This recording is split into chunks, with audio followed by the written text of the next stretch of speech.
Okay.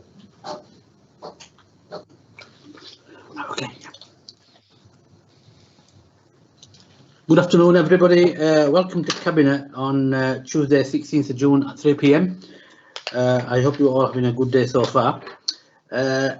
Membership of the Cabinet is myself, Councillor Shabir Pandor, leader, and we have with us today Councillor Peter McBride, Councillor Viv Kendrick, Councillor Musrat Khan, Councillor Carol Patterson, Councillor Graham Turner, Councillor Naheed Mather, Councillor Cassie Scott, we have her apologies, and Councillor Robert Walker.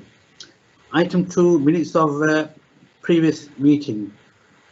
Can I see a show of hands? Are we all okay? I move them. Yes, thank you very much, members.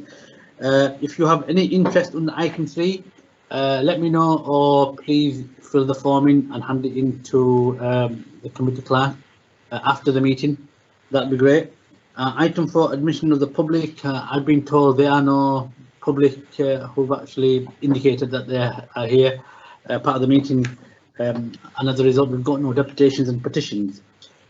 Questions from the members of the public. There are no questions that have been submitted or expressed by any members of the public. I've got here item 7, questions by elected members. If elected members want to ask a question, please do so. And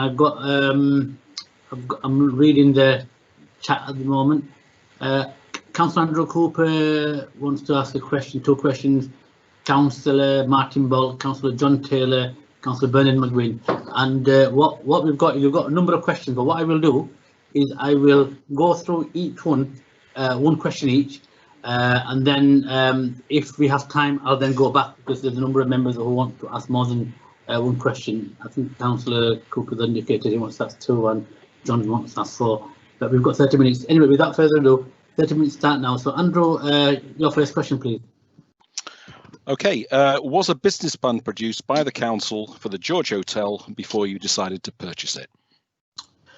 I'm sure it was, but what I will do is that I will bring Carl in if he wants to say anything. This is a item that's on the agenda, so Carl, a yes or no will suffice. Well, actually, sorry, I asked the question of councillors, and not. I'd like to know from councillors if there were. Yes, there was. Yes, there was. Was there? Okay. Yes. Can I go on to Councillor Martin Ball? Martin? Sorry, supplementary. Can I see the business plan? You can see the business plan, but I will have to put caveat in there is that there is some confidential information in there. But I think best thing to do, Andrew, is if I can contact you after the meeting, I'm sure the council procedure will allow another elected member to see the detail. I have to see advice on that, but we can pick that up afterwards. Are you okay with that? I will give you a commitment. Well, I'm certainly okay with it. It's just that you referred it to an officer and you weren't able to tell me yes straight away. So I'm just wondering whether such a plan exists. Andrew, the reason why I said that is because there is obviously that this is public money and there has to be proper due diligence and proper checks that are being carried out. This is an urgent item that's been that's been brought forward on the agenda. We have this on the agenda as well as a substantive item. So without taking away Carl's thunder, I was just trying to be helpful to actually bring him forward. But you know, there was a business plan and there was a case that was put forward for the case, and as you well know, Andrew, the business case, the backbone of the business case is the Huddersfield blueprint, and we would not want anything at all to come in the way of that blueprint, because the stakes are we've got £200 million plus worth of investment, and Huddersfield George Hotel is a Herculean heel in that negotiation and in that process. And while negotiations take place, I'm sure you will understand and agree that we cannot make things public, because otherwise we will basically show our cards to the other person who's selling the building. And in any negotiation, we need to make sure that we get the best deal for the public. Okay. So it was with good intentions, Andrew. I was trying to be helpful. So yeah, sure. Well, can Carl tell me then about this business plan? that's been produced for the George Hotel? What we'll do is, shall we? I'm just taking a state from you, Carl. Shall we cover this when we come to the main item on the agenda, and then Andrew, you can come in then anyway, because you can have asked the question after that. I think so. Okay? Otherwise, we're at risk of debating that item before we got to. Yes. And Andrew, I will bring you back in, right? Yeah, and just indicate, and I will bring you back in. No problem. Okay. Okay. Thank you, Andrew. Councillor Martin Ball. Yeah, thanks for that. Could you tell me if the commitment that you've just expressed about the George Hotel extends to restoring other iconic town centre buildings? Sorry, say that again. Does the commitment that you've just expressed about restoring the George Hotel in Huddersfield extend to restoring other iconic town centre buildings? Well, I can't preempt you what other building you're talking about. So what we have to do is we have to take each case on its own merits, and there are a number of factors. And the primary factor for the George Hotel was the Huddersfield blueprint, and I'm sure, Martin, you will agree with me that we cannot anything come in the way of delivering that blueprint for Huddersfield. But if there are any other items like this that come up that has a bearing on our strategic priorities, our corporate strategy, our ambition to make sure that we actually start to deliver, then I'm sure that we will look at it in the same context. And supplementary, please. Yes. Yeah, having said all that, Kirklees sold Murfield Town Council offices several years ago for what was at that time a fairly reasonable price. Unfortunately, reflecting on what Andrew said about business plan and strategies, you didn't put in place any contract that the developer should bring it forward within a set time frame. So what we've got now is town centre decay in another thriving town, Murfield, something which you recently held up as one of your flagships, I saw on social media. So will you work with me to bringing that town centre building back into public use? Are you talking about the building that we sold? That was the old building that the council owned. Are you talking about that where we sold it? That was the town council offices in Murfield, yes. Yeah, but that was something we sold, and we had to sell that, Andrew, because Martin, as you know, since 2010, this council has had to make in the region of £200 million savings and cuts as part of the austerity programme. We are in a new It's a bit era. rich talking about austerity when you're talking about nearly 500 million in Huddersfield and Martin, please don't talk over me. I'm trying to chair this meeting. I'm being fair with you in terms of giving you your say. At least give me the decency to at least reply. You might not agree with me, but at least you'll get an answer from me. So please bear with me.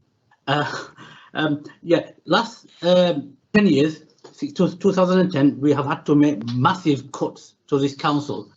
Local government has actually been cut to shreds to the bone, and we had to cut in the region of £200 million. And at that moment in time, there was a lot of things we sold. There was a lot of things we actually got rid of. But since the last couple of years, we have now a big capital programme. We've got a big investment strategy. We've got a plan around Huddersfield blueprint and around Dewsbury master plan. So anything that we can do to actually kickstart the economy and regenerate and rejuvenate our town centres, we will do.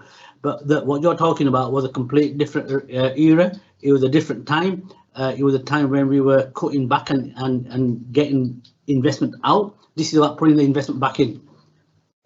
Well, I agree with you, it was an error, but as to quote one of our famous Star Trek actors, it was an answer, Jim, but not as we know it. Anyway, I will go on to the next question, which is John Taylor, Councillor John Taylor. Your question, please. Thanks, Shabir. It's a question to Graham, if that's okay. That's fine, yes. Yeah, Graham, I'm sure you'll, like me, have welcomed the gradual reopening of the town centre and the reopening of the shops as of yesterday. Amongst the shops that have reopened are bookshops. Do you agree with me it's rather disappointing that Kirklees Council hasn't managed to find a way to open its libraries to allow people to borrow books, yet people can actually go into bookshops and buy books? Yes, I would agree. It is disappointing, but the guidance from government is that we don't open libraries just yet. I don't know whether you saw yesterday, was it yesterday? There was some information came out from the chief librarian about a pilot program to open 4 libraries. So that's been in development at the moment. We're also about to restart the home delivery service in conjunction with the RVS. So we're doing things, but unfortunately we're not on the government's list as yet. But as I said, we're looking to do 4 pilot ones, and if you haven't got the information, John, I will send it later today once this meeting's finished with a full detailed account of how we aim to open those libraries with socially distanced measures and to make sure they're safe for not only staff but those who wish to use them. Thank you. You've got supplementary, John? No, it's just a comment really. Just to say thank you, and I've got that information, but it doesn't help the libraries in my ward. Okay, next question to Councillor Bernard McGuinn. Bernard, question from you, please. Good afternoon, Shabir. Hi. I've had a number of representations from disabled people and business owners complaining about the access to the town centre for their cars and for deliveries. Why did you do no consultation with these people to see what you could do before you went ahead and closed some of the streets off? Can I bring Councillor Peter McBride to? Of course you can. Yeah, Peter, you wanna? Yeah, the decision to open up or close down, you couldn't have mass consultation before you decided to do one thing or the other. This is a temporary state of affairs. It'll move on again within weeks and move still further before you get a full opening up. You can't have the normal consultation process for the constant changes, which inevitably they're going to be. Thank you, Peter. Bernard, you got supplementary? Well, I know you're going to reassess in a few weeks' time, so I accept what Peter's saying. I have no argument with that. But can when you reassess, can you commit to a better consultation with them, see where it could work better? Could you do that? I will do my best to ensure that more information is provided. Thank you very much. Okay, I accept. Thank you. Thank you, Bernard. Thank you, Peter. Councillor Alex Lucic. Alex, question from you, please. Thank you. Good afternoon, Shabir. Can I ask Peter? The council recently completed the purchase of the arcade in Dewsbury. So as far as I'm aware, there's no reason why the amount paid can't be disclosed. In the interest of transparency, can this amount be given? I think the answer is no, but I will refer to Carl. Carl perhaps can give us a more technical reason why that might be. Thank you, Councillor McBride. I mean, essentially, we're not including the figures today because of commercial sensitivity in relation to redevelopment plans of the building going forward. The sum will become a matter of public record in due course once obviously the actual deal is done and the property is exchanged, but not at this stage. But I do take Councillor Lukic's point around the arcade. Okay, thank you very much. Alex, you want to ask a supplementary? Are you okay with that response? That's all right. Thank you, Carl. Okay, thanks. Councillor Anthony Smith, question from you, Anthony. Thank you, Chair. Okay. I think it's obvious that many care homes are facing some severe pressures, and it's anticipated that many of them may actually be forced to close due to the consequences of COVID-19. Are the council aware of any care homes in Kirklees that are in this position? I bring Councillor Mus, who's responsible for adult social care, which includes care homes. Mus, over to you. Yes, we are, and we're working very closely with care homes to support them with various support packages, but it's inevitable, I think, that some care homes are going to close. There are currently around 450 vacancies, so there's a huge amount of vacancies within the care sector, and it appears to be the vacancies are, you know, in some care homes that there's higher levels of vacancies which are unsustainable. But the money, the infection control funds, we were one of the first and quickest councils to actually get the money out there. And like I've mentioned previously, we've had over the last year, probably in total, a 20% increase in support, and there was a 5%. 10% increase last year in October, a 5% in April, and then an additional 5% increase. So it is a dire situation. We are trying to manage that the best we can. But like I said, we are aware of which care homes are in trouble at the moment. Thank you, Councillor Khan. Could I have a supplementary? Yes, supplementary, yes. Thank you. I'd just like a little bit more information about what plans the Cabinet has made in the event of closures, and particularly sort of managing the needs of the very vulnerable people that will be impacted. Yes, Councillor Muscan, do you want to come in, please?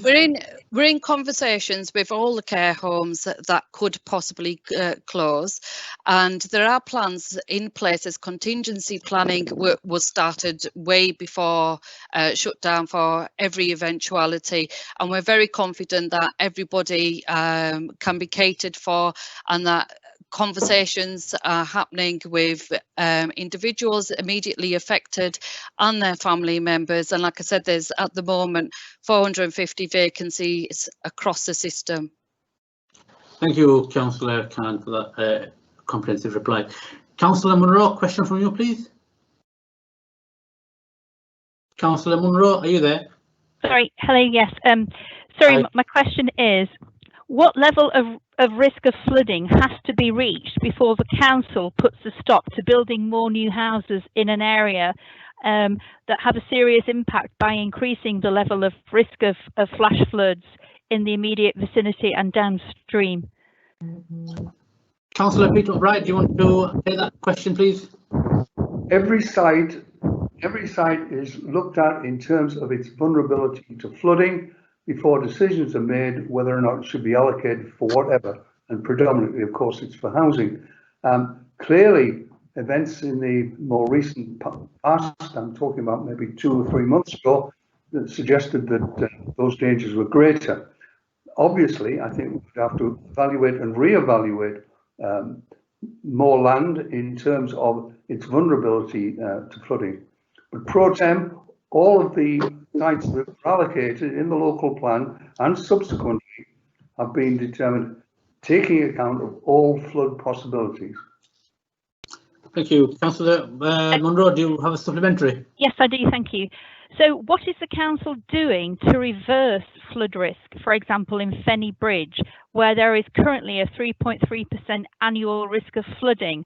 Until recently, that was 1 in 100 years, and it's now higher. It's now 1 in 30 years. What is the council doing to reverse that trend? Thank you. The council is analysing the vulnerability of all of its properties with respect to changing climatic conditions. Now, there's not been a fundamental review of all sites recently, but obviously this is an ongoing thing which is being constantly kept under review. I don't know, maybe Carl can add something further on this matter. I don't know. Carl, do you want to Carl, add? have you got? Yeah, just a couple of things, not in relation to that specific area, but generally when we went through the local plan process, clearly we did a strategic flood risk assessment as part of that, and we consulted the Environment Agency and others before deciding which sites to allocate. On every planning application where there is a risk of flooding, the applicant submits a flood risk assessment, and again we consult the Environment Agency on that.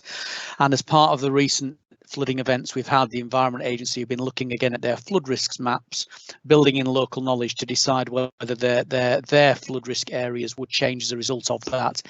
That would then be considered when we determine applications. So it may well be in the fullness of time that areas that we considered were appropriate for housing development in the past because of their flood risk zone status may change. So each application is considered in light of that, and clearly as a council we don't want to do anything to worsen flood risk or put people's properties at risk, but clearly, you know, we at the same time we need to develop sites and develop much needed housing for the borough. Shabir, can I add to the point? Yes, you can, Peter. Of, you know, taking land out, it's much more likely that we would require further mitigating factors rather than actually changing the allocation. So what it would require is something more to mitigate potential threats from flooding. I think that's the way it works. Carl, you can confirm or otherwise. Yeah, I mean, the measures that we require as part of applications now are different. So things like underground storage, which effectively holds the water and releases it in the drainage system at an agreed rate. That's something that many years ago wouldn't have happened. And certainly the amount of attenuation measures required now is greater than, again, perhaps it would have been. The construction industry has moved on as the demand for homes increases. But clearly, you know, the climatic events that we see tend to be now more severe and more regular than perhaps we would have done. The concept of 1 in 100 years, you know, is slightly different now. We've seen in recent times things that would have been seen as events that being much more regular. Thank you. Could I speak? Could I say something, please, Shabir? Yes, go on to the cabinet member and just add to the information that we actually relay over. Yes, you're more than welcome. Yeah, just to add to the information, the Future Landscapes Group, which is the secretariat for that's run by the Environment Agency, is meeting for the first time for a few months tomorrow afternoon, and all the partners will be bringing forward the plans, and we're looking at linking those up. So you've got everybody from National Trust, Yorkshire Water, Environment Agency, White Rose Forest, Peak District National Park, and there are some very ambitious schemes looking at mitigating flooding by capturing more of the water in our uplands. So that work is going on. Thank you, Councillor Walker. Next question to Councillor Michael Watson. Michael, question from you, please. Michael, are you there?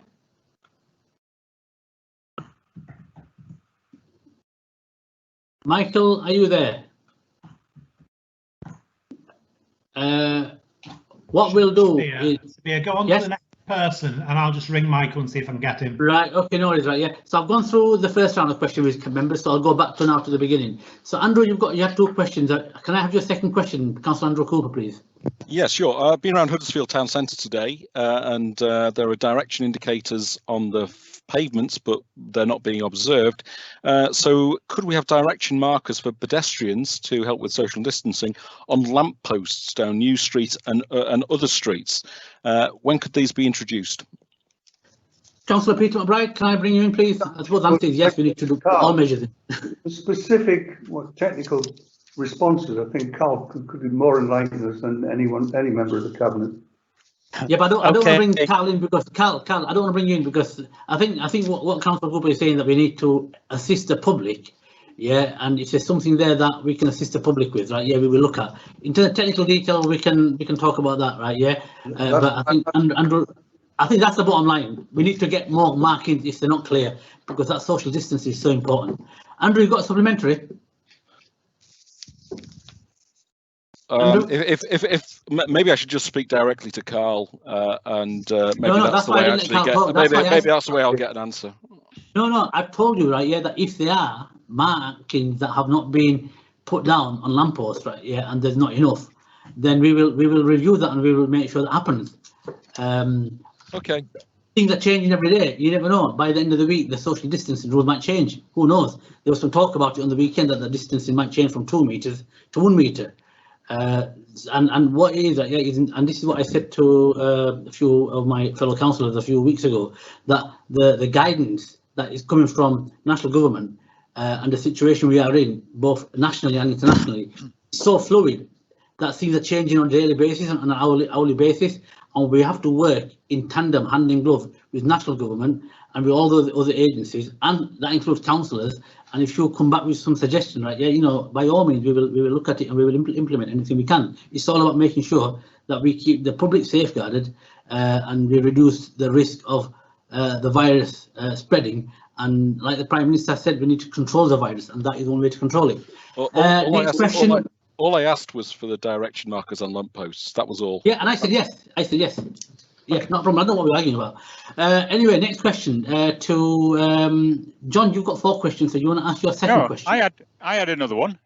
Oh, you just said moi aussi, so I thought you only had one. Me also. When Andrew said 2 questions from me, I said moi aussi, which means me also. You didn't say me also. I just said you wanted the questions. But anyway, look, Martin, let's not argue about the question. If you got another question, fire it away. Thank you. Having had it confirmed at a scrutiny meeting that planning services before and after decision-making process are the responsibility of the cabinet member. In that case, it was Peter McBride who accepted it. Could we see more responsibility for the lack of enforcement, the failure to collect developer contributions, and the delay in delivering contributions from the cabinet? Can we see some accountability? Well, Peter, do you want to take that? These are allegations that you seem to have some further knowledge about. If you'd let us know, we could make inquiries, and we'll certainly get you an answer within the week. And supplementary then? Supplementary, yes, by all means. I have on several occasions informed Cabinet, the Council and senior officers about the loss of developer funding, specifically £80,000 for education in Murfield, which you failed to collect. I have informed people about the lack of enforcement on the Murfield 25 development, and that was highlighted in a flawed report that was brought forward, which didn't mention any enforcement action or reports on Murfield 25. And we have highlighted and notified about the delay in bringing forward developer contributions. As long ago as December last year, I was talking to officers and to senior members about £40,000 for Murfield Memorial Ground, a listed war memorial, which this weekend was vandalised. We should be seeing more to bring forward and support war memorials. Somebody should be taking responsibility for losing £80,000 in Murfield, and the lack of enforcement is deplorable. Peter, do you want to make any comment or any Well, comment? I listened to Councillor Board's series of allegations, some of which I'm sure will be unfounded. Nonetheless, anyone that he wants to further inquiry on, he would send them to me. I'm sure he will be provided with an answer. Thank you, Peter, for that offer. Next question is from Councillor John Taylor. John, yeah. Hi, Shabir. Just to tell you, I've been talking to Michael as well. Michael can't seem to unmute himself, so he's logging off and he's going to log back on. So he does have a question when we get to it. But in the meantime, if I can ask a question, and I'm thinking this might be for Rob, but I'm not actually sure if I'm honest. It's about small community groups across the district.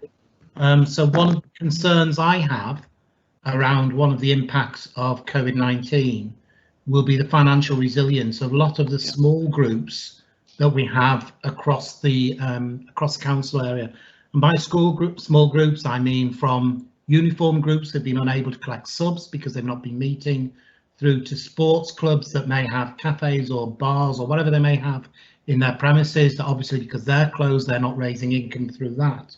And I'm just wondering whether we started to put in place any plans or thoughts around how we could possibly, as a council, support them through what's going to be a difficult period. We hear a lot of talk about businesses and charities, but these, I mean, are the really, really tiny, small little things that make our communities what they are and make them, you know, interesting and good places to live in. Right, I'm happy to answer that, and it's a very timely question, and it's one that I have a lot of sympathy with. I think it's a really good point. This morning, I had my weekly discussion with the hub leaders for Huddersfield and Kirklees Rural, and we were actually discussing some of the facilities, some of the buildings in your ward around this very issue. So I think there are a number of things around this. The particular thing we were looking at was the problem of where you've got public buildings which have not been able to operate for several weeks, and as a result have missed out on a lot of revenue. So we were talking about the financial implications of that. We were also discussing the issues around what we can do as a council to support groups in helping to open up again as government guidance around this becomes clearer. So it is something that we said that we were going to return to. I then brought it up with the with senior officers who usually work with Kathy and myself across the patch, right across Kirklees, and we have said that we're going to return to it when we meet again in 2 weeks to look at this in more detail. Before then, I would welcome a conversation with you, John, to just to get your thoughts on what we might do to help support community groups, because I think we've all seen in the current crisis just how important community groups are and the importance of ensuring that we support them and enable them in the future to be part of the recovery. I'm sure right across all the parties that there must be a consensus that this is an important issue, and these are groups that we need to look to support. So I don't know if you're happy about having a chat with me about that. I would be really pleased if you would. On that, Rob, yeah, I'm happy to if you want to schedule some time. Yeah, I'm sure your diary's probably busier than mine. Just as a supplementary and on a similar issue, could I also ask if we look at also our play areas? So our play areas are still locked down at the moment, but hopefully at some point our children will be allowed to use them again. But I think it's probably an opportune time to just have a look at them and see if we could do anything, even if it's just, I don't know, a lick of paint or perhaps relaying a bit of, if you've got bark or some of those surfaces, just to make them, take the opportunity while they're closed to make them look a little bit more attractive without spending lots and lots of money, just so that they're ready for when we're able to reopen them again. So I wouldn't mind you picking that one up as well. Yeah, again, with you may be aware, but the officers who've been leading on play spaces have been in charge of looking after the supply of PPE within Kirklees, and it's only at the end of last week they've gone back to the normal job. But in spite of that, I have had a couple of meetings with them. So it's been interesting having a meeting with somebody who is in the depths of Queensgate Market getting PPE out while they're involved in the meeting. But I can assure you that we have been looking at a number of projects that we'd started to look at before the lockdown. We were discussing the need to go back to councillors and communities to discuss these things. We are very keen to get on with opening things up, but also pushing forward with projects to improve our play areas. We have got the £9.5 million to invest in our play areas. They are extremely important, and I personally am really, it's one of my priorities that we make some progress on that this year. So again, very much support what you say. So let's pick that up when we chat. Yep. Right. Okay. Thank you both. I understand Councillor Michael Watson is back on. Michael, are you still there? I'm here. Can you hear me now? Yeah, we can hear. See you as well earlier on. Marvellous. So, over to you. Right, thanks very much. Just a short question, hopefully, really. For a number of weeks now, there have been some caravans living on the recreation park in Skelmanthorpe, and we've been getting regular updates from the officers, which seem to show that the council is doing everything it can to look after these people. But the situation is causing concern among some of the people that I spoke to in the area, in that they feel that the council is essentially pandering toward our lawbreakers. And therefore, my question really is, does the council consider that it is acceptable for people to be living in caravans on play areas, and if not, when are we likely to see some action to address this? Councillor Graham Turner, Graham, you want to answer it, please? Thank you, Chair. My question is actually on behalf of a resident, and sorry. Michael's asked a question, and Councillor Graham Turner is answering. So. Can Councillor Graham Turner answer the question, and then I will go on to the next. So, as you will know, Michael, this is a legal process. The legal process has started. Unfortunately, there's a huge backlog in the courts, and it will go through the courts as and when the courts deem it suitable for them to deal with it. But at the moment, the police are keeping an eye on them. Welfare checks are being carried out. But as I say, as you know, it's a legal process that has been started, but it's now entirely up to the courts. There's nothing I or anybody else can do to speed that process up. Just a quick supplementary to that. Could I ask whether the council has considered using the common law remedy of self-help, and if not, would the council please do so, which would enable the council to arrange for them to be physically removed? I'm not aware of that. I'm not aware of that legislation. As I said earlier, you've been in contact with officers. I've been in contact with officers, and it's now in the hands of the courts. I'm not a lawyer, as you are. I'm not sure what other means of the law are available to us. But I'll check with the officers once this meeting finishes. If you want. Yeah, that'd be great if you could, Graham. Thanks. Right, okay. Well, we've run out of time, but what I will do is I'll allow one more question because I think there's three more councillors that wanted to come in. So what I'll do is I'll go. Bernard, do you want to ask your next question, please? Bernard? Yeah, hi. Yeah, hi. Right. When King James expands its capacity, will pedestrian access be improved to the area, as many pupils will be coming on foot from the Almonbury area down to King James's, and a lot of residents in the area are particularly concerned about traffic and the narrowness of the pavements, and I wonder would the council commit to doing something about that? Councillor Carol Patterson. Carol, do you want to answer that question, please, regarding King James's?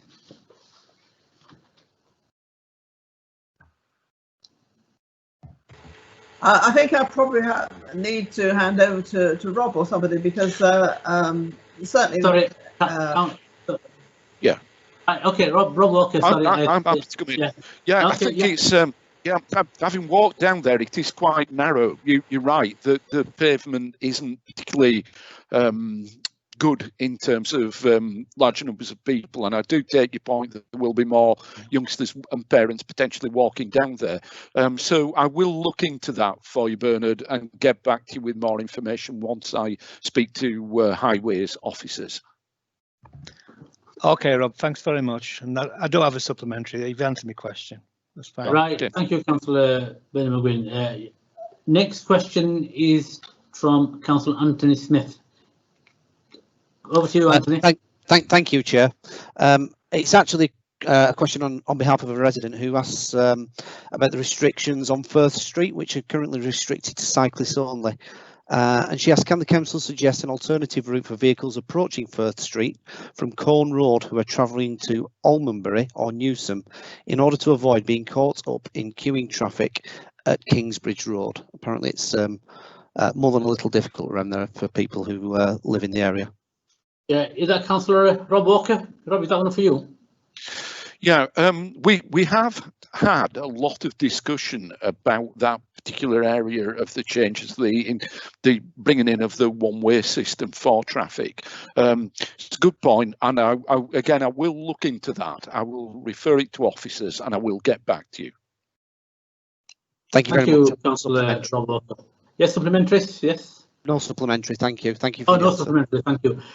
Councillor Munro, you got a question, please? Okay, thank you.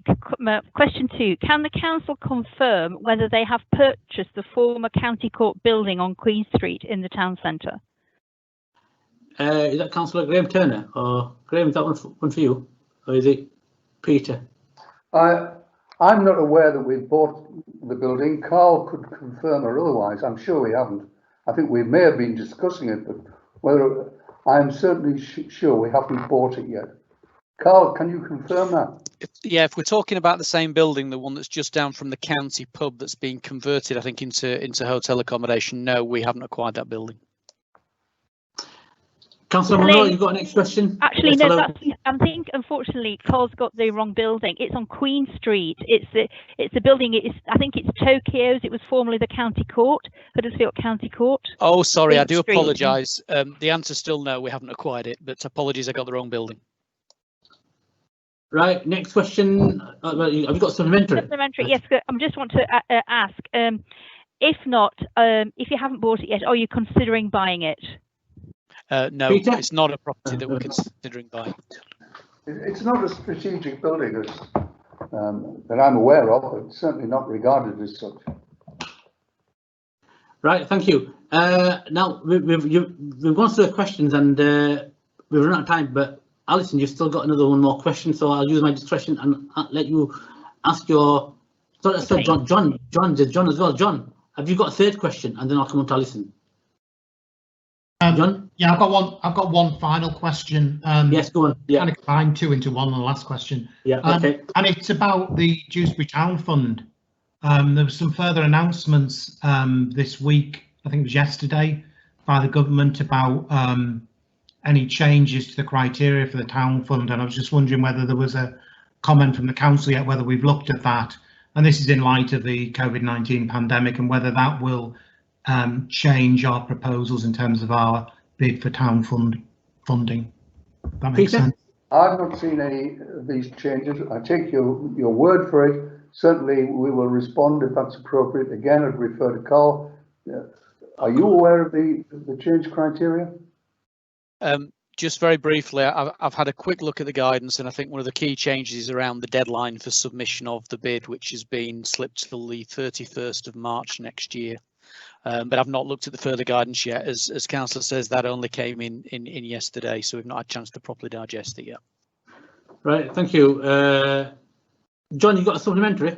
Only to say, would it be possible to share with me as soon as we have had a look at that, what our thoughts or reflections on those proposals? That's all. Thank you. Yeah, fine. Yeah. No reason why not. Yeah. Okay, Alison, you got your third question, final question. Okay, thank you, Shabir. How many more accidents and how many more people have to be injured at the road junctions along Penistone Road and Fenny Bridge before the council will install filter lights or traffic lights at the dangerous junctions? Councillor Rob Walker. Yeah, thanks for that question. I know it has been something that you and residents have been concerned with for some time. It has come up before. Officers have been looking into this and have been developing proposals. What I will do is, again, talk to highways officers and ask them to respond to you in terms of where we're up to with current thinking about the best way to ensure greater safety on that stretch of road. All right, thank you very much. Thanks. Alison, you got a supplementary, Alison? No, I don't. It's fine, thanks. Okay, because I'm feeling in a good mood. Is there any other councillor that wants to come in and ask another question? I'm in a good mood, so I'll use my discretion. Just indicate if you want. Type in. No, going once, twice. Going on. Right, let's move on. Okay, item 8, 2021 to 2025 Council Capital Plan. Proposed allocation of capital funding for the Director of Children's Achieve and Aspire strategic priorities and basic need baseline funding sections of the capital plan. Councillor Turner, do you want to move this item, please? Yeah. Right, Chair, thank you. I wish to move this report. This report seeks Cabinet approval to invest in several of our local schools. It's important that we continue to invest where appropriate to ensure our children have the best start in life.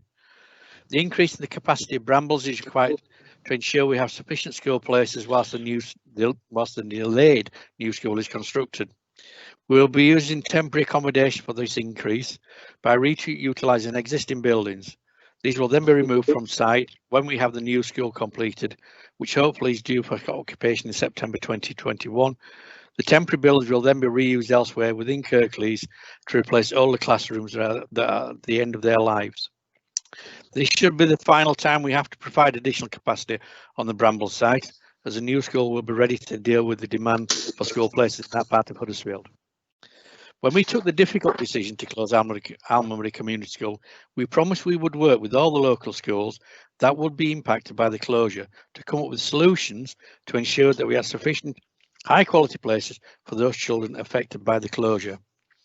I welcome the investment in both King James and Netherhall, which has been achieved by working closely with both schools and will provide high quality facilities for our children.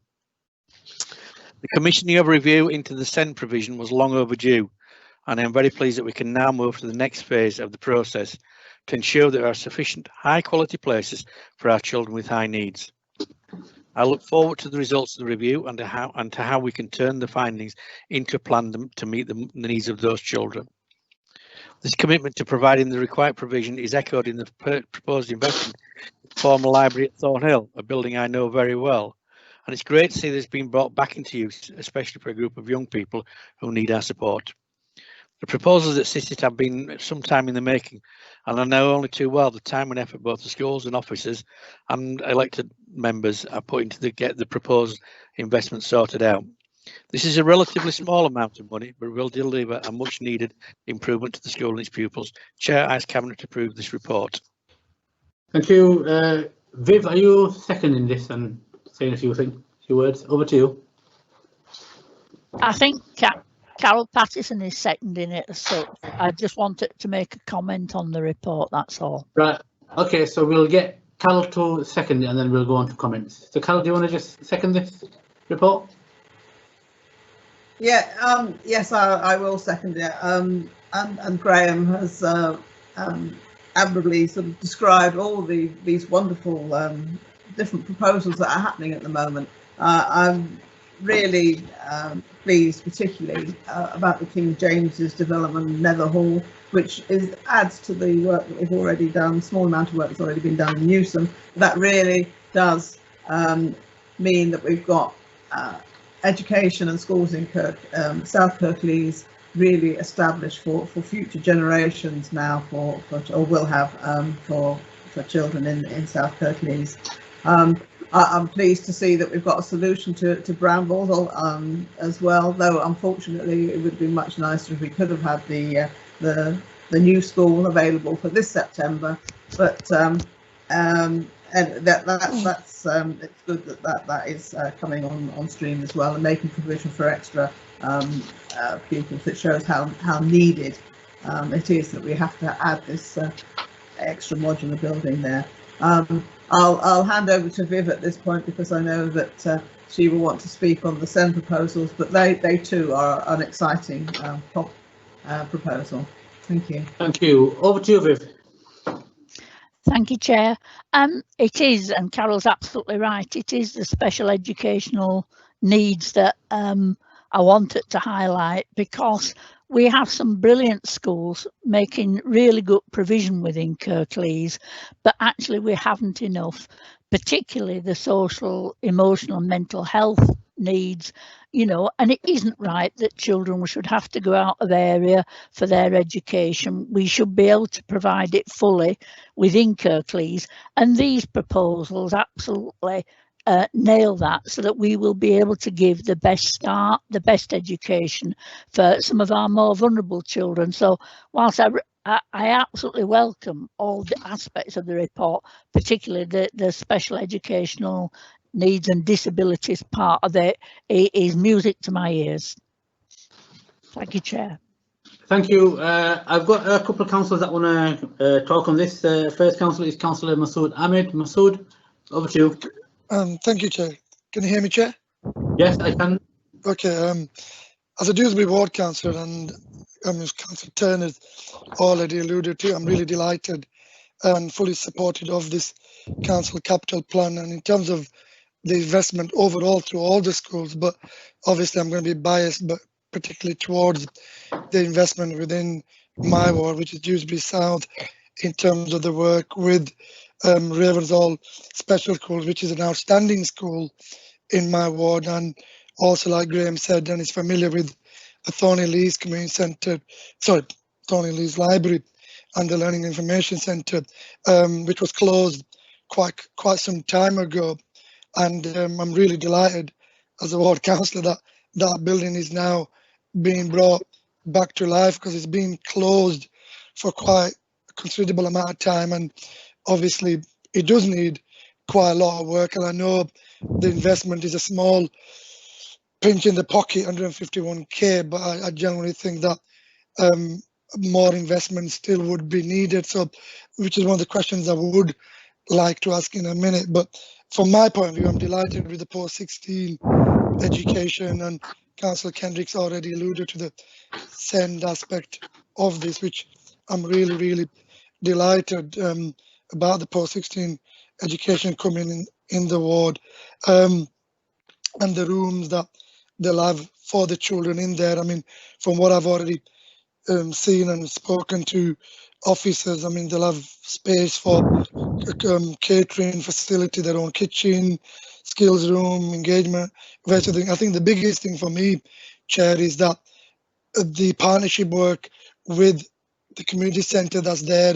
There's also the medical centre close by, and as Councillor McBride knows and other cabinet members know, the significant amount of money and investment Kirklees Council is doing around the Dewsbury Riverside and the local development plan, as well as the Dewsbury blueprint, for me, opens up a lot more opportunities for that ward in terms of creating a lot more viability. But my question, Chair, to the Cabinet member as well as Councillor Turner, is that 151k is small amount, and the concerns that we did raise with officers in our virtual meeting with Martin Wilby and Ronnie, I believe, was about the security of the building, the lighting, the CCTV, the parking, and various other provision. And they said that they'd go back and look at that, and I really would like that to be looked at as a whole package rather than a separate entity. And I know the school is looking to start in September with possibly a cohort of 16 students, I believe. So I just want to find out if there's going to be any further investment. I do know that obviously the capital plan in terms of the investment in the sand area of 28 million across the whole of Kirklees is there, but is there any further money that will be pumped into the centre? But delighted, as you can see, with me talking about it, genuinely overwhelmed with excitement. Thank you, Chair. Thank you. Graham, do you want to comment, and maybe Carol or Viv, if you want to come in? Graham? Masood, I will have a word with the officers who's working on the project and see just exactly if there's anything else that needs to be done. You're right, it's not a lot of money, 151, but it's not a very old building, and it's one that'll be adapted fairly easy. So I'll have a word with them and see what they think about your suggestions, and I'll do that later today or tomorrow, and I'll have a chat with the team and see what they can come up with. And I echo your comments. I really welcome this. It's a good building to use for this purpose, and if we can get it open by September, it'll give us those much needed additional places in that area, and it'll be a fantastic project. So yeah, I'll check up for you. Thank you. Carol, do you want to come in? Yes, please, Chair. Thank you. Yes, I mean, the answer to Masood's question, and to save Graham a task, the officers will be coming back to you and other ward members following approval or otherwise of this report.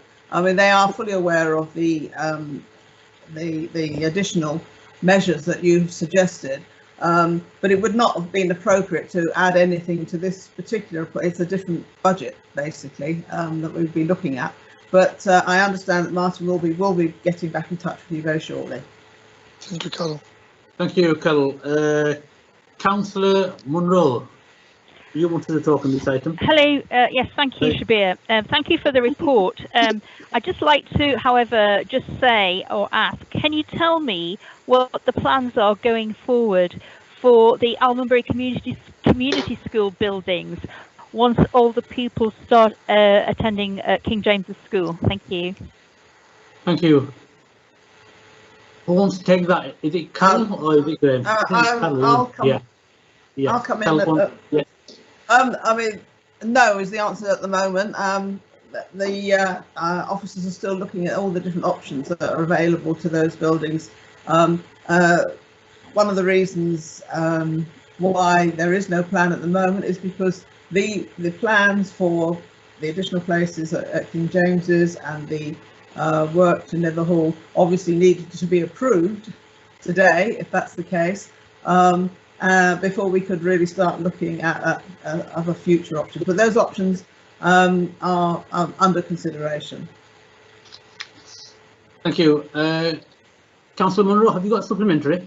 Yes, I just wondered if you could tell me what options are being considered. Thank you. Thank you. Carol, do you want to answer, please? No, I'm afraid I'm not conversant with those yet. As I say, it's not a discussion that's been brought to members. I know it is being thought about, but it's not a discussion that has been brought to members. Partly, I have to say, because of COVID. It was obviously under consideration before COVID, the crisis hit us. But the thoughts of the school staff at the moment have been elsewhere, I'm afraid. Okay, thank you, Carol, for that. Can we now? Sorry, Councillor Bernard McGuinn. Sorry, Bernard, I missed you. My apologies. Bernard, do you want to say anything?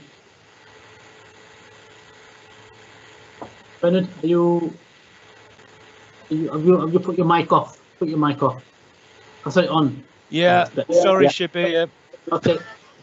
Right. No, we can hear you. We can hear you. Right. Thank you. Right. Obviously, I welcome the amount of money being spent at King James as well. I welcome the expansion of King James's because that's the only solution I could see to this problem you have in Almonbury. But will there be an inquiry about how much money has gone into the schools in the area, starting with the closure of Almonbury Junior School, the expansion into Almonbury Community School, and then the closure of Almonbury Community School to secondary provision, and now the money spent on King James. It seems a hell of a lot of money has gone into the area, and now all the pupils will be cramped on that one site in King James's, which frankly is not suitable. But I accept that it's the only solution that you've got at the moment. If the fact that Almonbury, the secondary school on the Fernside site, is not going to be used, I mean, that would be an ideal site.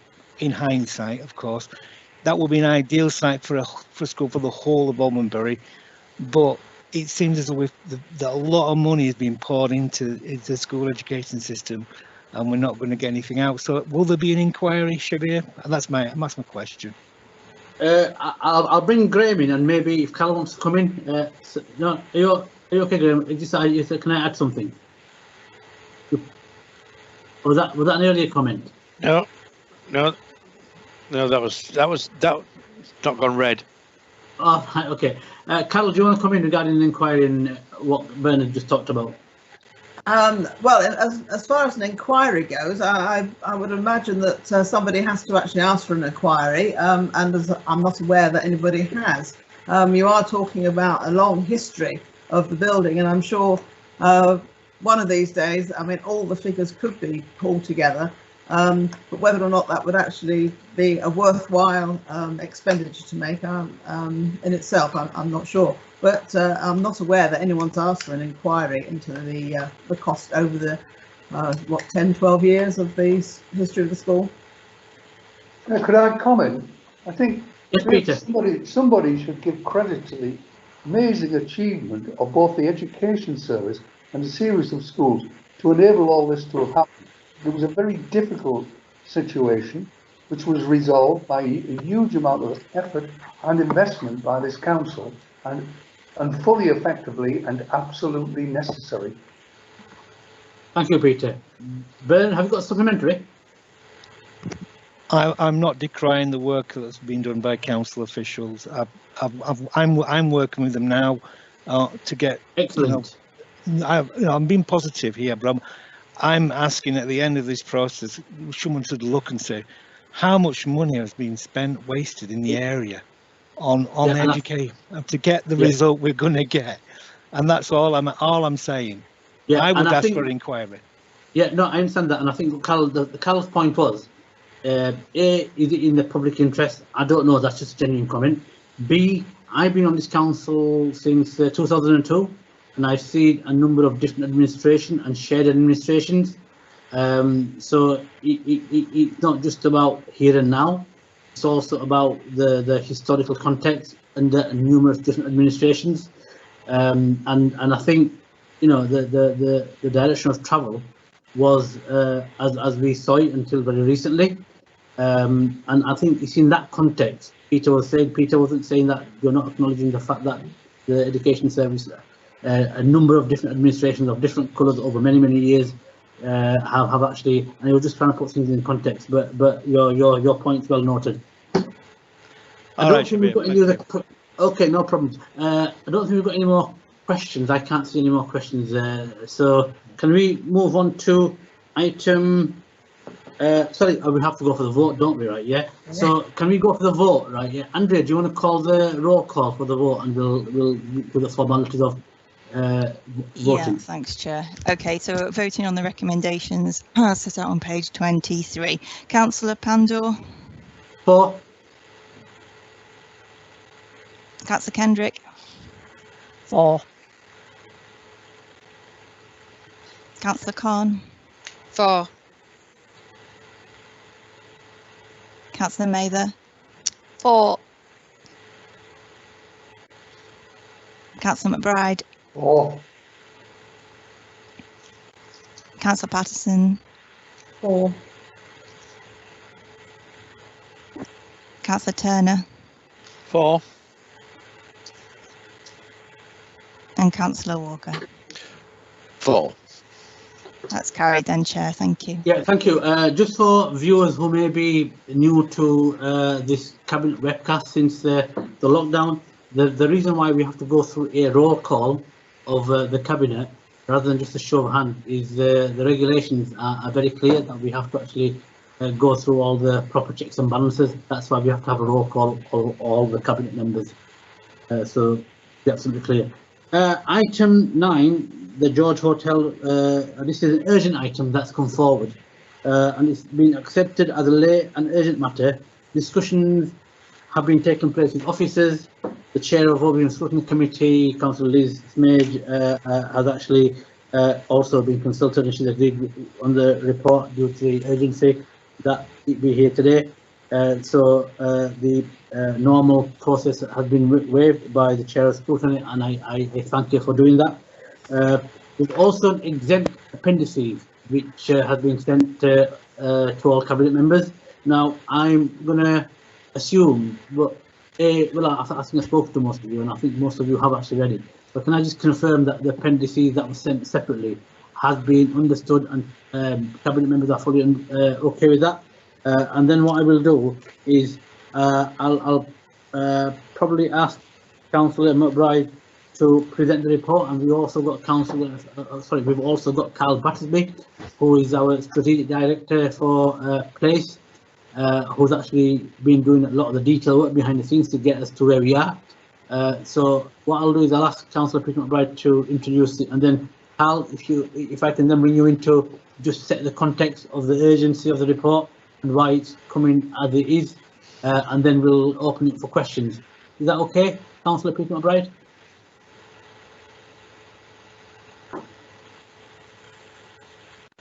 Your mic is off, I think, Peter. Hopefully this is the final stage in the development of the presenting the George Hotel to be renovated and as part of our ownership. I think we can now look forward to the significant investment in the hotel, and at least part of it coming into operation reasonably quickly and sufficiently to justify the credibility it has for this investment in as the Rugby Centre of Excellence. I think there's every indication that it will be. We will achieve that status. It's not absolutely nailed on yet, but I think we've gone as far as we can so far to ensure that might be possible. So I think this is just another stage in getting to the point where we can bring that to fruition. I think Carl may want to add something further. Carl, can I bring you in, and then I will bring a number of members who have indicated to speak. I've noted you, so I will get back to you as soon as Carl finishes. Yes. Carl? Yeah, of course, Leader. And if I can also start by thanking the Chair of Overview and Scrutiny Cabinet for considering this as an urgent item today. It is appreciated. So I think as Deputy Leader set out, this is an iconic building within the town centre, much loved. And has been a key focus of our regeneration plans for Huddersfield. Indeed, when we consult the public and stakeholders and ask them what they would like to see in Huddersfield, the bringing back into life of the George Hotel is always probably within the top 3 projects that people list. So I've been having discussions for some time about how we could get control of the building and see it brought back into use. We've been working closely with the owner, and an opportunity arose as part of those discussions to bid for the expression of interest for the National Rugby League Museum here. Members may recall that a couple of years ago the decision was made to relocate that facility in Bradford, but that hadn't worked out as planned, and we sort of took those discussions up So we've gone through a process where a number of people bid to host that facility. We're now down to 2 bidders, and I don't think I'm breaking confidence by saying that it's us and Wigan, because that's been in the press. We had a presentation a couple of weeks ago that was really well received, but the key issue for them in moving forward was around control of the building, and that certainty that if they worked with us as the preferred partner, that we would have control and ownership of the building to be able to take the issue forward. We have our final presentation on the 18th of June this week, and the reason we're bringing it today as an urgent item is so hopefully, if Cabinet agree, we will be able to go there with a very firm commitment that we've made the decision to finally acquire the George Hotel to take the project forward. The risk if we don't acquire the building or make the decision today to acquire the building is that we will not be in a strong position for the bid. We know that the other bidder is already in a position where they have control of the building that they are proposing for the Rugby League Museum, so it would put us at a particular disadvantage if we're not to do so. If we're successful, and we very much hope we will be, we would then work with Rugby League Cares to develop a detailed business plan in terms of bringing forward the museum element of the building and potentially levering in significant investment from the Heritage Lottery Fund, potentially up to £4 million. And also we will be looking to submit a bid as part of the government's repurposing of local growth fund towards the restoration of the building as well. We also have Heritage Action Zone money to the tune of potentially £500,000 allocated towards this project, this and the Estates building, which is a similar listed building in close proximity to the George Hotel. So all those things together, really, I think it's important that we not only make steps to acquire the building so we get control and bring its redevelopment forward, but that we grasp the opportunity to have a national facility on our doorstep and bring Rugby League home back to the place where it originally started. So we wouldn't normally bring an urgent item here for a strategic acquisition, but the timescales of the bid is such that we risk not seizing that opportunity if we don't make a decision today to move forward. Thank you, Chair. Thank you. I think what you've just said explains it in very, very clear detail that for us to actually continue to be a success in terms of bringing the National Rugby League Museum into Huddersfield, where Rugby League actually started, is a key item on this agenda for today, part of that bigger master plan I was talking about to make this happen. So I think that's very, very clear. I've got a number of, I've got Councillor Tony Smith who wants to come in on this item, and then I'll bring Councillor Cooper in. So Tony, you want to come in, please? Thank you, Chair, and thank you for the update, Cal. I have to say that I wholeheartedly support the decision to purchase the George Hotel. I think it makes very good sense. We've just had an update from Carl on the where we are in terms of the bidding process, and there's a final presentation due. Do you actually know when the bidding process closes and when a decision will be made, when we will know? And what are the implications for the project if we are unsuccessful in that bid? In terms of the first issue, we are hoping we will actually have a decision this week. So the presentation is ourselves and the other bidder on the 18th. And we think that the decision will be forthcoming, if not the end of this week, very early next week. So we'll find that out very shortly. If we weren't successful in the bid, then we already have significant interest in working with us to convert the building. It's just effectively that we would have the ground floor and the basement would be also available for conversion works, because those are the ones at the moment that are the part of the building that are allocated towards the museum facility. So we still think that acquisition would be entirely appropriate, and we'll be able to work with the private sector to bring forward redevelopment of the whole building. But clearly our priority is to get the Rugby League Museum and also to see the rest of the building redeveloped as well. That would very much be a win-win for us. Thank you very much. Thank you. Can I ask a supplementary? Yes, you can. Lovely, thank you. That's great. And have there been detailed discussions with various partners or operators in respect of either the museum or the rest of the building at this stage? What we've been doing in terms of the museum at this stage is working closely with Rugby League Cares, and we very much work in partnership with them to access funding for the restoration and the revenue running costs of the museum initially, and to bring forward that. So we have had discussions with them. In terms of the rest of the building, we have had a number of people approach us direct who are interested in that building, but interested in working with us as the council, as the owner, to bring it forward rather than the current owner of the building. So yes, we have had interest. I can't for commercially confidential reasons say who those people are at this stage, and that's part of the reason why some matters are in the exempt report rather than in the public item. But yes, we have had interest, and for quite a while actually. While we were going through the blueprint process, we did have a number of people approach us to discuss the building. Thank you, Cal, and thank you, Chair. Thank you, Councillor Andrew Cooper. Andrew, I brought in Tony because Tony actually asked before the meeting if you could actually talk on this item. So I don't want you to think that I didn't bring you in first. But anyway, Andrew, over to you. Okay, Carl, thanks for that, and also very pleased that the council is purchasing the George Hotel. It's something I've asked about in the past.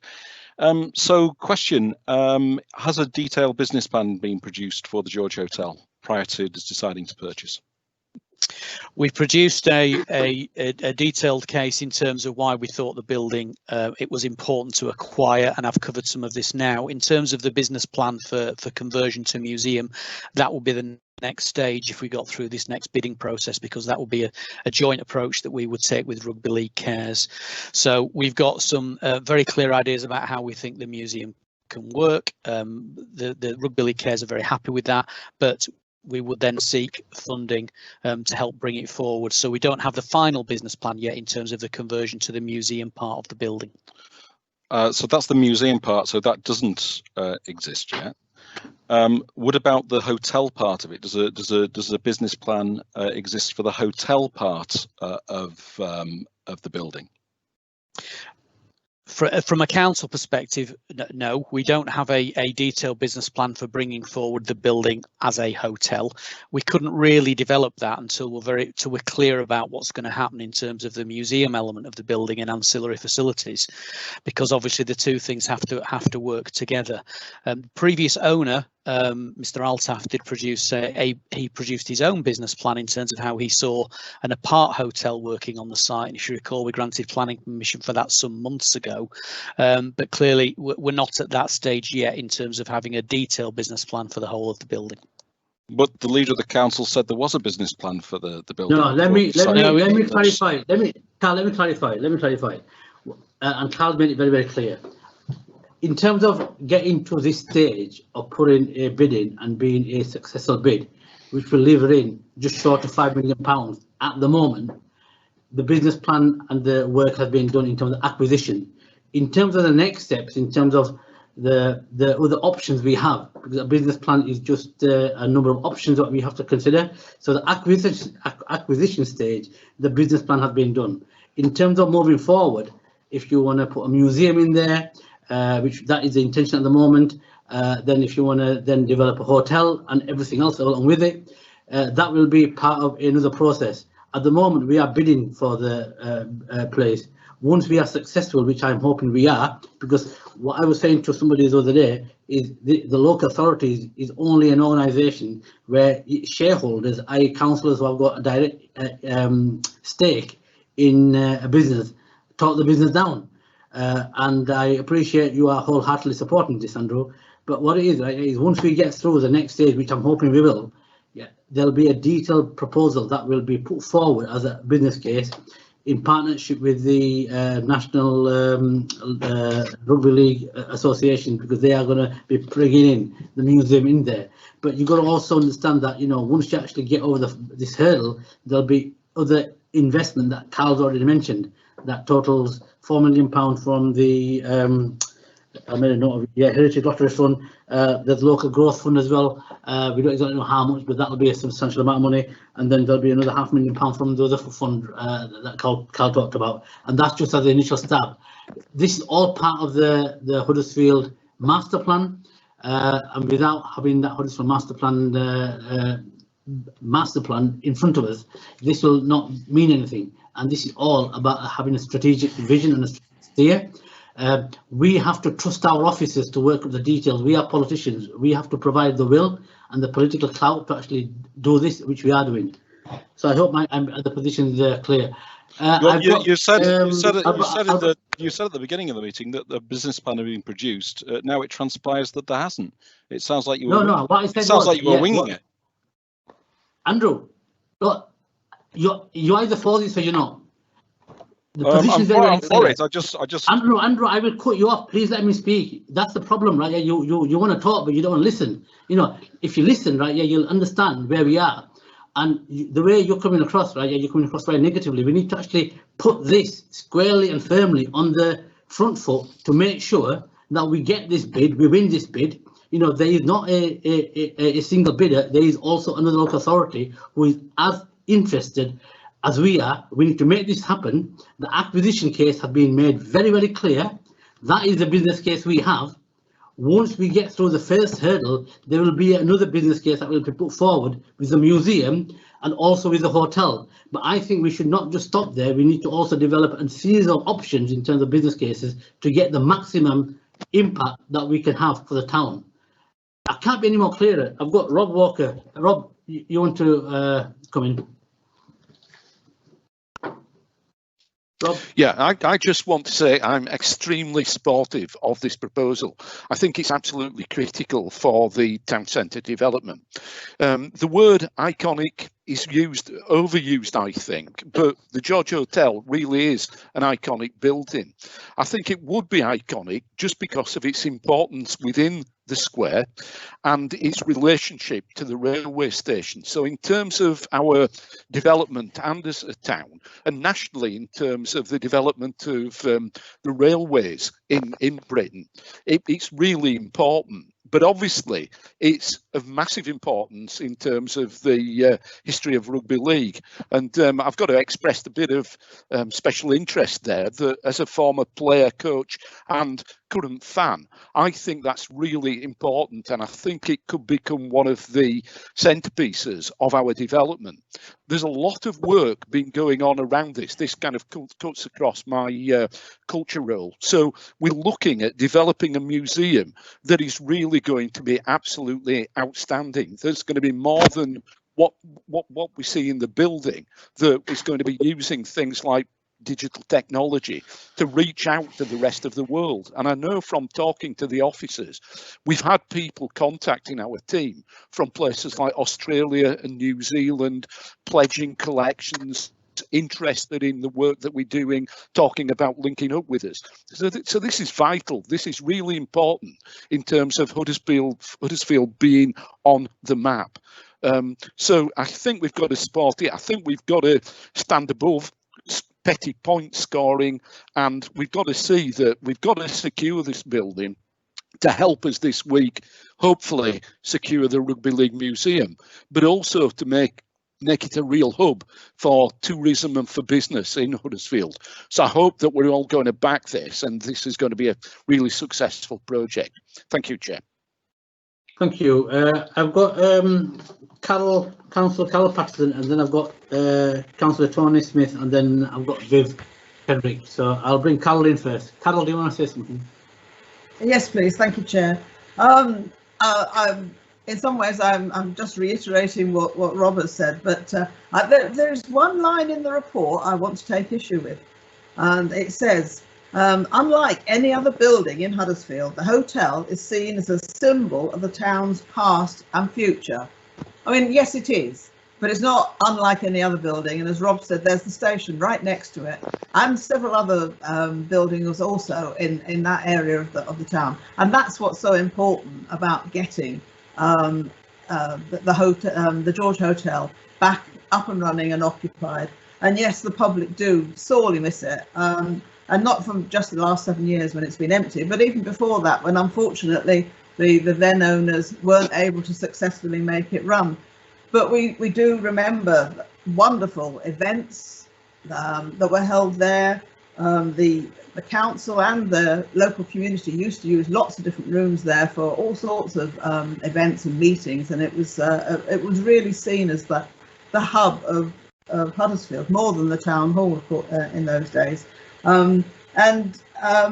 even the restaurant was seen as somewhere to go for lunch, and then there was, of course, the museum as well. So there's a long history that we really do need to return to. But in the future, I do see that hotel plus the redevelopment of that end of town, which the station and the hotel will help with, as bringing back people to work and live in the town centre. I mean, it's a wonderful opportunity for that end of the town to develop small businesses, small eateries, and offices and things like that. It'll be a wonderful, it'll be really kickstart the future of Huddersfield, which of course is going to really be needed after COVID again.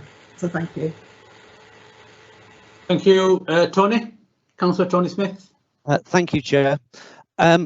I just restate, I could not be more enthusiastic about this project. I just wonder, there is some talk in the report about short-term work to deal with the look of the building, the facade, and then have a look at some of the remedial work which may need doing internally to make the building safe, stop damp, etc. I'm just wondering if you could give us an indication on what the details of the work are to be improve the building now, what the timescales are approximately, and if there's any budgets in place for that. So deal with the last issue first. Yes, there is a budget in place as part of the agreed capital plan for the town centre, in the same way that there is a budget in place for strategic acquisitions in the town centre, which this is one. The works are basically to deal with things like damp, rot, leaks in roof, and some internal works to the building to effectively get it ready for fit out works. So that there are substantial works. The previous owner, to be fair, had spent a not insignificant amount of money on the roof and other features of the building, but as is the nature, if you leave something unused in this way, then they do deteriorate over time. So they are reasonably substantive works, but to get it in good shape again, which helps with the case in terms of getting investment in the building going forward and getting it brought back into use. In terms of a timescale, we're aiming to have completed the purchase by the end of July, and to quite shortly afterwards to be letting a contract to do those works. So we'd certainly want to be seeing activity on site within the building later this year. Chair, can I add one point worth? Yes, you can. Yes, you can, Peter. The reason we might be optimistic about the building is both historically and geographically, this is the centre of the Rugby League, and we have been invited to make the bid. It wasn't the other way around, because of course the Rugby League was formed in that building. It must have surely an impact in terms of determining where the museum will be. Right, thank you. Viv, you wanted to come in, thank you. Thank you, Chair. I just really wanted to make a couple of comments or even suggestions. I absolutely welcome this. I do hope we're successful with the museum bid, and add value to that for me, and I think for a lot of local people, would be to connect very strongly with sporting memories. For people who aren't aware of that, it's provision for people with Alzheimer's, dementia, perhaps who've been rugby players in the past, or fans of it. It covers lots of sports, and I know Rugby League is very prominent amongst sporting memories, and I just think we can add value to any bid, and going forward in the future provide something really significant for local people. Thank you. Thank you. I think that brings us to the conclusion. So just to say a few finishing points. Just to be clear, we have a business case, but it's for the acquisition, and that's what we are making a decision on, to give the green light to acquire the building, so it is in our ownership, which then gives us extra leverage with the National Rugby League Foundation, or whatever the organisation is called. I'm sure Carl can clarify, but it gives us a good footing to actually be a realistic and a bidder with substance behind it. So that's the decision we're making today. And that's what the business case has been done in terms of the acquisition. Also, the report is very clear, and Carl actually mentioned it, that by acquiring this building, we will be in a position where we will be able to draw down £4 million Heritage Lottery Fund. Also, the local growth fund, I think it's about £1 million, and also additional monies from other funds, around £500,000 from what Carl said off memory. That's just to say that there will be other opportunities as well once we acquire the building. So I second that recommendation that Peter's moved. So can we go for the roll call, Andrea, and get the report agreed, please, so we can get on with doing business and getting the building bought and win the bid. Andrea? Yes, thank you, Chair. Councillor Pandor? For. Councillor Kendrick? For. Councillor Khan? For. Councillor Mather? For. Councillor McBride? For. Councillor Patterson? Your microphone's on mute, Councillor Patterson. Sorry, for. Thank you. Councillor Turner? For. And Councillor Walker? For. That's carried, Chair. Thank you. Thank you very much. That brings us to the conclusion of today's meeting. Thank you very much for the cabinet members who's taken part. I also thank the councillors who actually came and contributed in their questions and in their comments on the other items of the report. Also, the officers have been working in the background to make this meeting go ahead seamlessly. So without further ado, look after yourself. And I know that on the chat that the councillors were party to, there was a lot of French being spoken. And when I say French, I actually mean French, like, you know, or Moissan, or whatever. Well, only thing I got to say is au revoir. Good night.